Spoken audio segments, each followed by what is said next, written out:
When we talk about old school mass gain training, we're talking high volume training sessions and high body part frequency each week. And as a result, workout sessions that pair multiple muscle groups together. In many cases, you've heard me talk about pairing antagonistic body parts together in one single session, such as the chest and the back, the shoulders and the arms, and the quads and hamstrings. But many old school training programs combined more than just those muscle groups in one single session, especially when we're not talking about pre-contest training.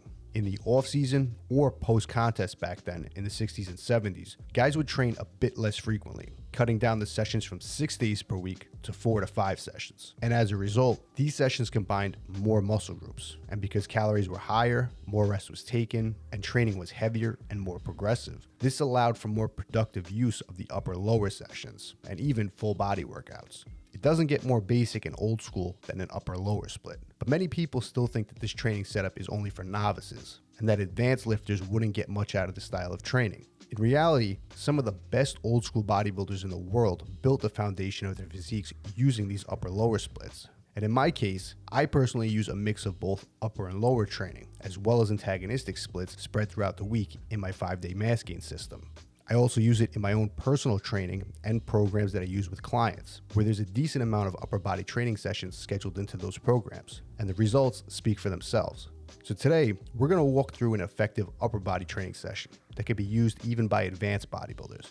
To start off with the basics, we are in fact going to train the entire musculature of the upper body in one session. That's broken down into the chest, the back, the shoulders, the biceps, and the triceps. Now, most people train with an average of 12 to 15 sets per body part. They also use a typical once per week body part split. So we're looking at an average weekly volume of 12 to 15 sets per muscle group.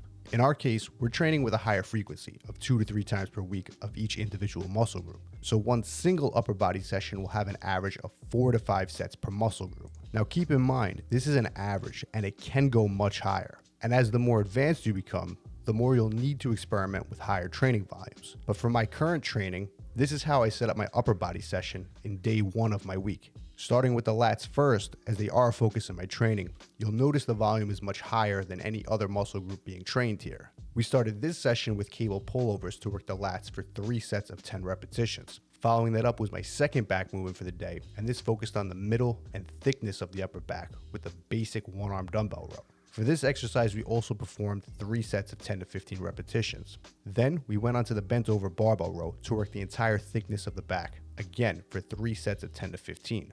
Finishing off the back portion of the workout, we did dumbbell pullovers for 3 sets of 15 to 20. That's a total of 12 working sets for the back. But now we move on to the rest of the upper body.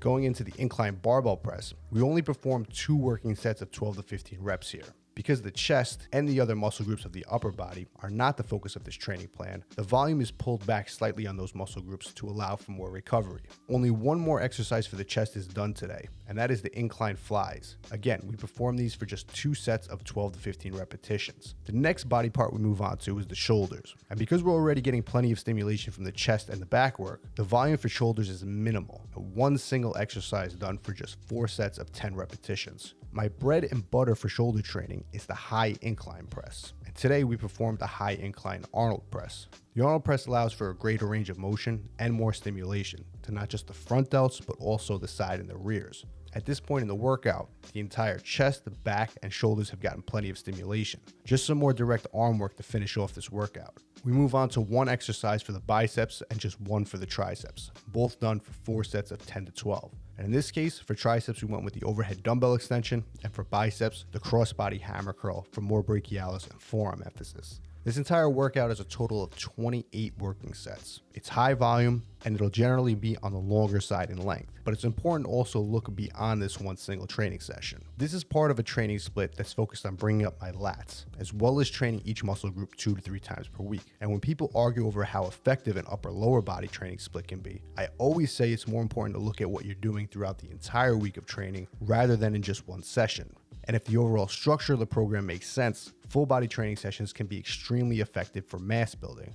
especially if it allows for more rest days per week while keeping the body part frequency high. This is one of the major advantages of upper-lower training. Now, if you're looking to incorporate this type of training into your routine, I recommend you start with the lower end of the average training volumes of 4 to 5 total working sets per body part. Increase the training frequency to 2 to 3 times per week, and then as you become more advanced, pick specific body parts to emphasize and dedicate more training volume to those muscle groups while keeping the rest at baseline. And if you want an exact training blueprint to follow that uses upper-lower training as well as antagonistic splits, I recommend you check out my 5-day mass gain split membership program, or if you're looking for customized coaching, check out all the links below in the description. And if you want to see more of the best original bodybuilding content just like this, make sure to hit subscribe.